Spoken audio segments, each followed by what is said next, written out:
কোরআনের পথে অবিচল থেকে আমার মরণ যেন হয়। একটু বলতে পারবেন আমার সাথে? বলেন, কোরআনের পথে অবিচল থেকে আমার মরণ যেন হয়।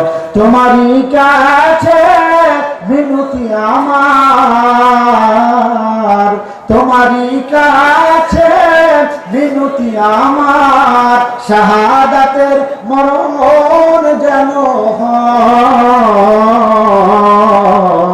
কোরআনের পথে অবিচল থেকে আমার মরণ যেন হয়। বলুন আমিন। আরো জোরে বলুন আমিন। চলুন, আজকের আলোচনার বিষয় হলো সফলতা 6 শ্রেণীর মানুষের জন্য। 6 শ্রেণীর মানুষের জন্য সুসংবাদ। জোরে বলুন, কয় শ্রেণীর মানুষ? আমি আমার আলোচনার দিকে চলে যাচ্ছি। 1 নাম্বার হলো আসলিমু, যারা আত্মসমর্পণকারী।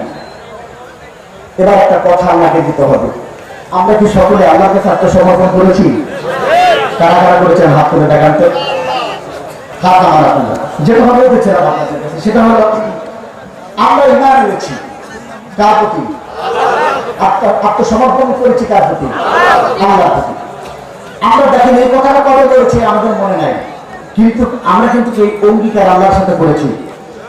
আত্মসমর্পণকারী হলো তারা যারা বলেছে আমানতু বিল্লাহ কামা হুয়া বিআসমাইহি ওয়া সিফাতিহি ওয়া ক্বাবিলতু জামিআ আহকামিহি ওয়া আরকানিহি। কথা বলুন ঠিক কিনা?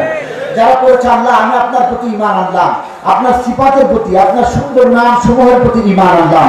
আর যারা বলেছে আল্লাহ ক্বাবিলতু জামিআ আহকামিহি ওয়া আরকানিহি, আপনার সমস্ত বিধি বিধানগুলোকে মেনে নিলাম, তার মানে আল্লাহ আজ থেকে নামাজ ছাড়বো না। এই কথা কিন্তু আপনারা বলেছেন, এই কথা আপনি বলেছেন, কিন্তু এখন অস্বীকার করার কোনো সুযোগ নাই।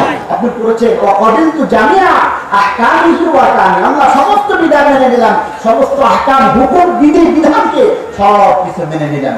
আল্লাহ তাআলা বলেন বান্দা এটা যদি তুমি বলতে পারো তাহলে তুমি হবা মুসলিম। রব্বুল আলামিন বলেন ইয়া আইয়ুহাল্লাযীনা আমানুত্তাকুল্লাহা হাক্কা তুকাতিহি ওয়া লা তামুতুন্না ইল্লা ওয়া আনতুম মুসলিমুন। বলুন আল্লাহু আকবার। আল্লাহ তাআলা বলেন বান্দারা, ওহে ইমানদাররা, তোমরা আমি আল্লাহকে ভয় করো যেভাবে তারে ভয় করা দরকার, যতটুকু তারে ভয় করা দরকার। এই ভয় করার মানে হলো বান্দা তোমার পরিচয় আমার ভয় ছাড়া আর পৃথিবীর কারো কোনো ভয় থাকবে না। এই পরিচয় আল্লাহ ভয় ছাড়া আর কোনো ভয় থাকবে না। পুলিশের ভয় থাকবে না, সেনার ভয় থাকবে না, র্যাবের ভয় থাকবে না, সন্ত্রাসদের ভয় থাকবে না। সবচেয়ে বেশি ভয় হবে একমাত্র আল্লাহর। কথা বলুন ঠিক কিনা? বান্দা বিদ্যুৎ গতিতে সামনে যেতে থাকবে, জেল জুলুম নির্যাতন নিপীড়নকে ভয় পাবে না, কোনো কিছুকে ভয় পাবে না। বান্দা শুধু বিদ্যুৎ গতিতে সামনে যাবে। বান্দার টার্গেট হলো আমার থাকার জায়গা নয় কাশিমপুর, আর না হয় আজিমপুর। কথা বলেন ঠিক কিনা? বান্দার টার্গেট হবে আমি নয় কাশিমপুর কারাগারে, আর নয় গুলিতে আজিমপুর কবরস্থানে। কথা বলো ঠিক কিনা? আল্লাহর ভয় বান্দার হৃদয়ে এইভাবে থাকা দরকার। এই ভয় আছে বলেই আজকে আমরা এই স্বৈরাচারদেরকে পতন করতে পেরেছি। কথা বলো ঠিক কিনা? আমরা বন্ধুরা কেন এই ভয়ের কথা কেন বললাম? স্বরাষ্ট্রমন্ত্রীর একটা বক্তব্য দেখেছিলাম, পুলিশ মহোদয় এসে কথা বলছে, স্যার এই জনতার আপনি বিদায় করবেন কেমনে? স্যার এই ছেলেমেয়েদেরকে কেমনে হটিয়ে দিবেন? যারা গুলি করতেছে সে পড়ে যায় আর এরা তার লাশ কাঁদিয়ে স্লোগান দেয়, হঠাৎ এরা একজনও পিছিয়ে যায় না, এদেরকে গুলি করে কোনো লাভ হবে না। ওদের টার্গেট ছিল নয় কাশিমপুর আর নয় আজিমপুর। কথা বলে ঠিক কিনা? 2 করে 1 করে ওরা থাকবে। আল্লাহু আকবার কাবীরা। এটা জিকির করেন লা ইলাহা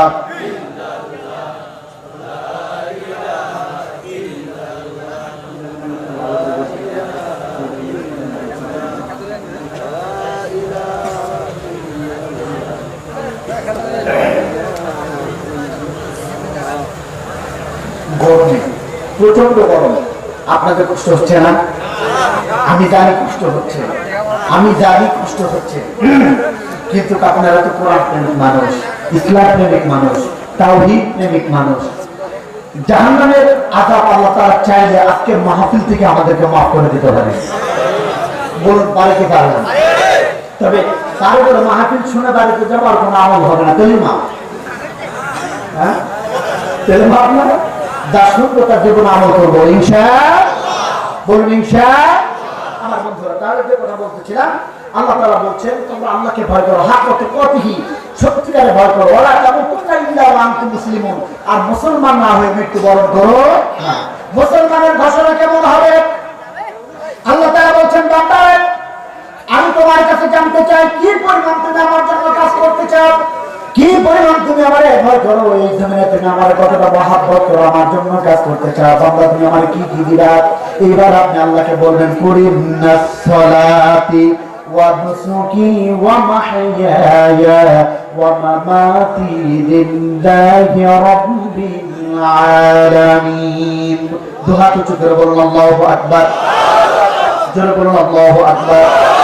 আপনি আল্লাহকে বলছেন রব্বুল আলামিন, আল্লাহ তাআলা আমি ঘোষণা করছি কুরিনাস সালাতি, আমার নামাজ, আমার কুরিনাস সালাতি ওয়া নুসুকি, আমার নামাজ, আমার কুরবানি, ওয়া মাহইয়ায়া, আমার হায়াত, ওয়া মামাতি, আমার মওত, লিল্লাহি, আল্লাহ তাআলা, সবকিছু আপনার জন্য, রব্বুল আলামিন, সবকিছু রব্বুল আলামিনের জন্য। জোরে বলুন আল্লাহু আকবার।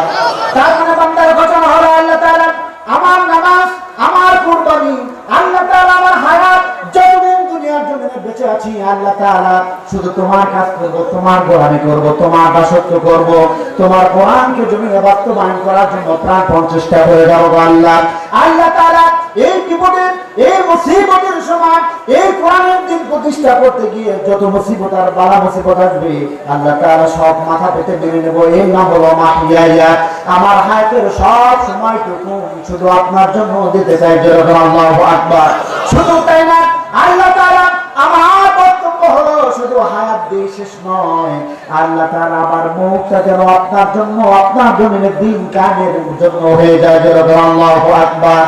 আর যেরকম আল্লাহু আকবার। আল্লাহ বলেন বান্দারে, এই ঘোষণা যদি তোমার পক্ষ থেকে আসে তাহলে আমার পক্ষ থেকে একটা ঘোষণা শুনুন, বালা মান আসলামা ওয়াজহাহু লিল্লাহি ওয়া হুয়া মুহসিনুন ফালাহু আজরুহু ইনদা রাব্বিহিম ওয়া লা খাউফুন আলাইহিম ওয়া লা হুম ইয়াহজানুন। বলুন আল্লাহু আকবার। আল্লাহ তাআলা বলেন বান্দা, এই ঘোষণা যদি তুমি নিতে পারো, তোমার নামাজ, তোমার কুরবানি, তোমার হায়াত, তোমার মওত সব আমার জন্য। ওরে বান্দা, এই কথা যদি তুমি বলতে পারো, এই কথা যদি তোমার মুখের না হয়, শুধু মুখের না, বান্দা এই কথা যদি তোমার অন্তরের হয়, তাহলে বান্দা আমার পক্ষ থেকে ঘোষণা শোনো, আমি আল্লাহ তোমার জন্য পুরস্কারের ব্যবস্থা রেখে দিয়েছি।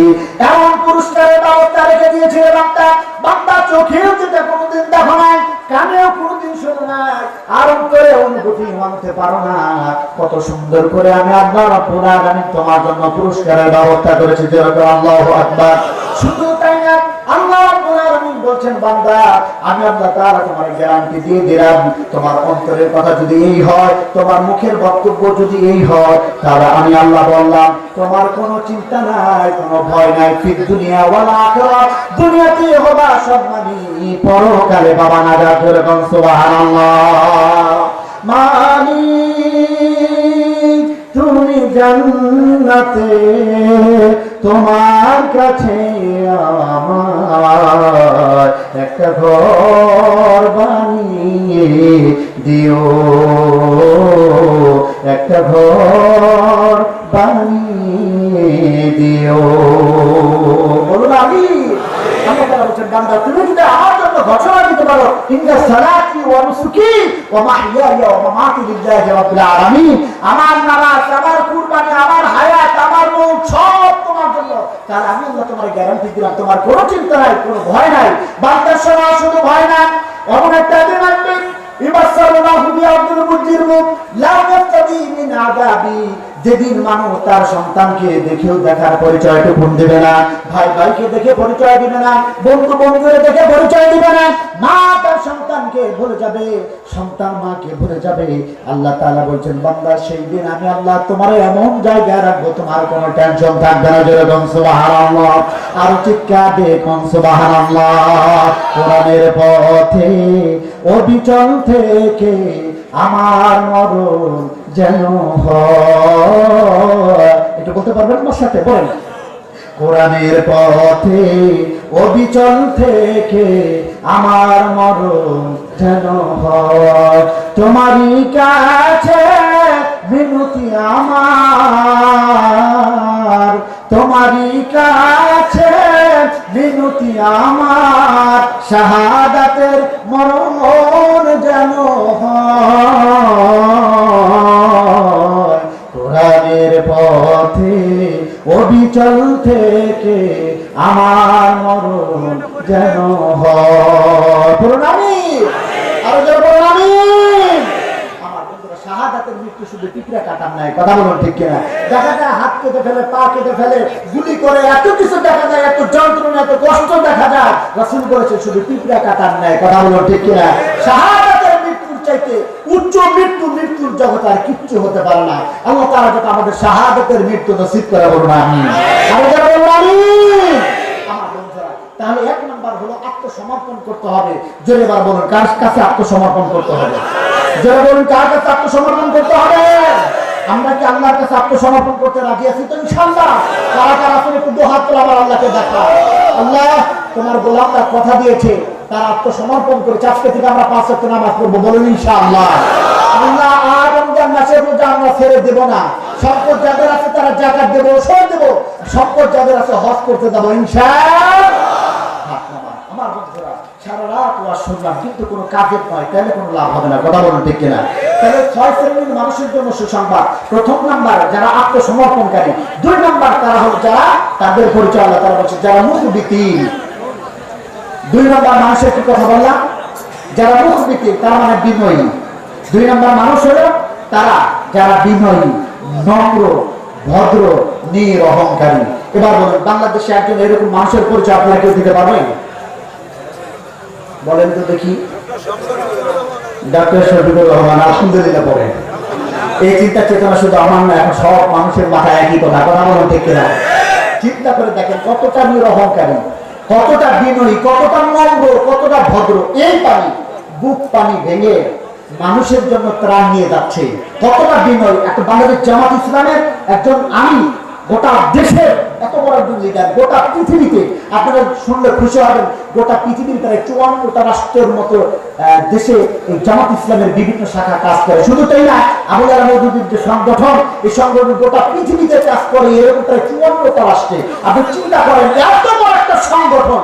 এই বাংলাদেশের নেতা ডক্টর শফিকুর রহমান, বাংলাদেশ জামাত ইসলামের আমির, সেই মানুষটা এই পানি, বুক পানি পানি দিয়ে মানুষের বাড়িতে ত্রাণ নিয়ে বলছেন যে ভাই, আপনি ত্রাণ দেখে এই কথা মনে করবেন না যে আমি আপনার জন্য কিছু নিয়ে আসছি। আপনি মনে করবেন যে ভাইয়ের বাসায় ভাই বেড়াতে আসলে যে উপরে ওপন যে মেহমানদারি করার জন্য জানিয়ে আসে, আমি আপনার জন্য তাই নিয়ে এসেছি। সুবহানাল্লাহ।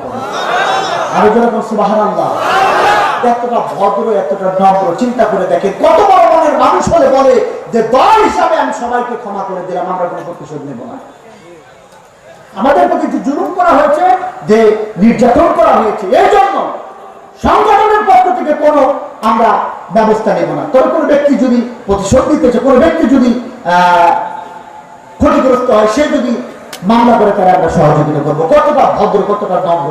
কারণ তারা কোরআন হাদিসে পড়েছে, ওয়ালা তামশি ফিল আরদি মারহা, জমিনে দাম্ভিক করে চলা যাবে।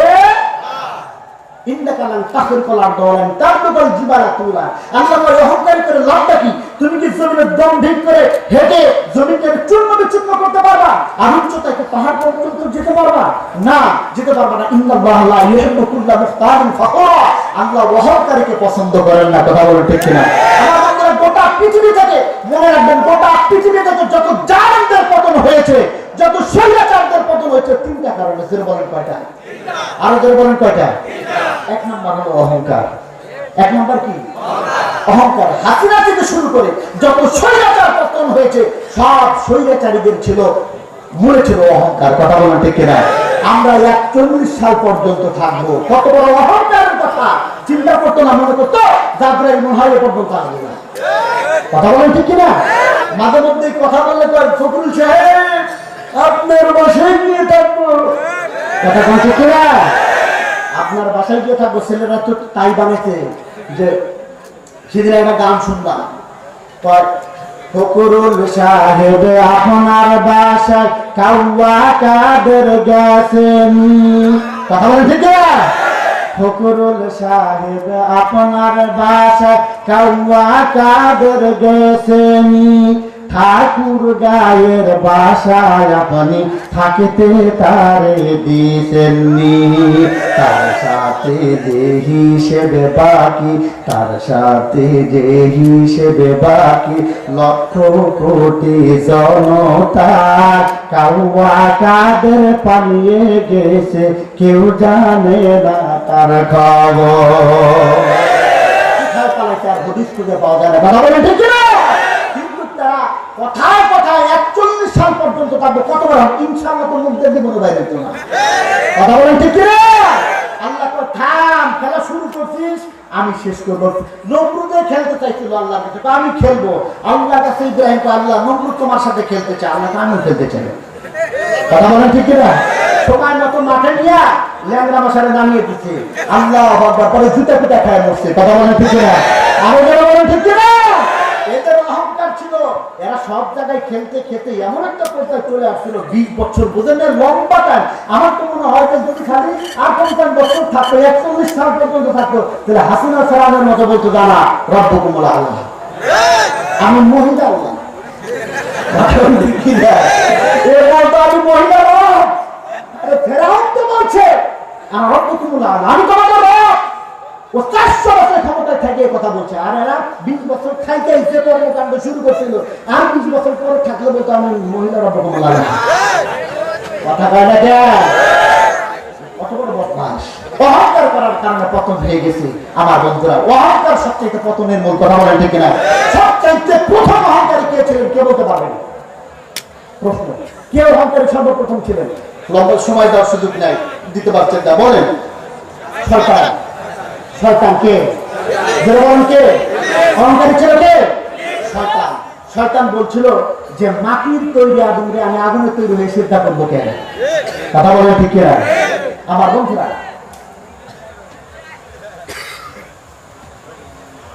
মহিলা প্যান্ডেলের জায়গা নাই, পাশে আর একটা মহিলা প্যান্ডেল আছে, ওই প্যান্ডেলে যাইতে বলেন। হ্যাঁ, ভলান্টিয়ার করি, ভলান্টিয়ারদেরকে তাদেরকে এই জায়গায়। হ্যাঁ, আচ্ছা, কথা শোনা যাচ্ছে না। আব্দুল আলমিন মাহবুব বলে কথা, এটা একটু ব্যতিক্রম হবে। তারা যখন পার্টিতে বসে যায়, আর যারা মা বোনেরা আপনারা যখন এখন জায়গা পাচ্ছেন না, আর একটা মহিলা প্যান্ডেল আছে, এই স্টেজের পিছনে আর একটা মহিলা প্যান্ডেল আছে, আপনারা এখানে বসার ব্যবস্থা করেন। খুব দ্রুত। আমার বন্ধুরা, তাহলে যে কথা বলতেছিলাম সেটা হলো অহংকার করেছিল শয়তান। কথা বলেন ঠিক না?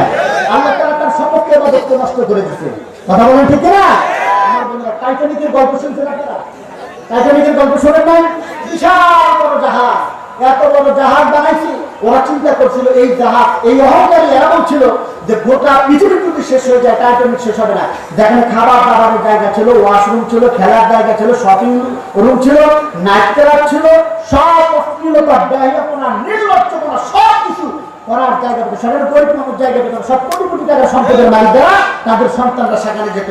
আমার বন্ধুরা, তারা সেই টাইটানিকের মধ্যে বলছিল যে আপনারা তো নীরব নিস্তব্ধ থেকে আনন্দ কর, যে জন্য তারা আনন্দ করো, মদ খাও, গাঁজা খাও, আর নাইট ক্লাবিকে নাচানাচি করো।